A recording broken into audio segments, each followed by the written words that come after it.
اللہ رب العالمین ہوس اور لالچ سے محفوظ رکھے اور ناانصافی ظلم و جور سے بھی محفوظ رکھے۔ سوال یہ تھا کہ ایک خاتون کے نام پر زمین ہے،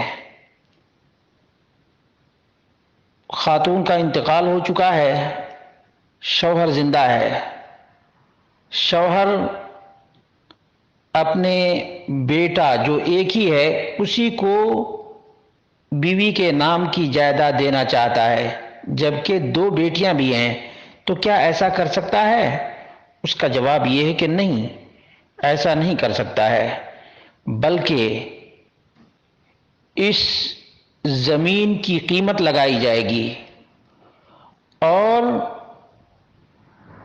اس زمین کی قیمت سے جو بھی اماؤنٹ آئے اس میں چوتھا حصہ شوہر کا ہوگا، اور جو باقی حصے بچ گئے ان تمام کو 4 جگہوں پہ تقسیم کریں گے، للذکر مثل حظ الانثیین کے تحت۔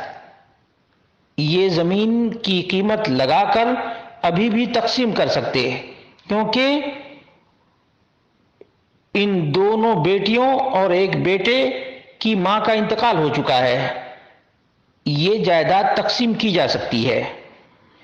اس جائیداد کی قیمت لگائیں اور قیمت کا چوتھا حصہ متوفیہ کے شوہر کا ہوگا، اور باقی جو بچ جائے اس کو 4 جگہوں پہ تقسیم کریں گے، اور 2 حصے لڑکے کو دیا جائے گا، اور جو باقی 2 حصے رہ گئے ہیں دونوں لڑکیوں کو ایک ایک حصہ دیا جائے گا، للذکر مثل حظ الانثیین کے تحت۔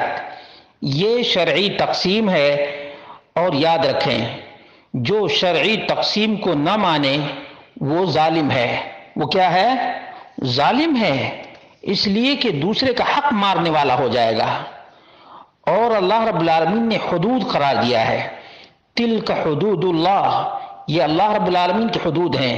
وَمَن يُطِعِ اللَّهَ وَرَسُولَهُ يُدْخِلْهُ جَنَّاتٍ تَجْرِي مِن تَحْتِهَا الْأَنْهَارُ خَالِدِينَ فِيهَا وَذَلِكَ الْفَوْزُ الْعَظِيمُ۔ اور جو اللہ اور اس کے رسول کی اطاعت کرے گا، یعنی جو تقسیم اللہ اور اس کے رسول نے کر دی ہے اس کے مطابق حق دے دے گا، تو اللہ رب العالمین جنت میں داخل فرمائے گا، اور یہ بہت بڑی کامیابی ہے۔ لیکن سب سے بڑی وعید کیا ہے؟ وَمَن يَعْصِ اللَّهَ وَرَسُولَهُ وَيَتَعَدَّ حُدُودَهُ يُدْخِلْهُ نَارًا خَالِدًا فِيهَا وَلَهُ عَذَابٌ مُهِينٌ۔ اور جو اللہ اور اس کے رسول کی نافرمانی کرے گا اور اللہ رب العالمین کی حدود کو تجاوز کرے گا، اللہ رب العالمین جہنم میں ڈال دے گا اور رسوا کن عذاب دے گا۔ یہ سورۃ النساء کی آیتیں ہیں جن کا خلاصہ پیش کیا گیا ہے۔ آیت نمبر 11 ہے، 12 ہے، 13 ہے اور 14 ہے۔ اللہ رب العالمین شریعت کے مطابق تمام حقداروں کے حقوق ادا کرنے کی توفیق عطا فرمائے۔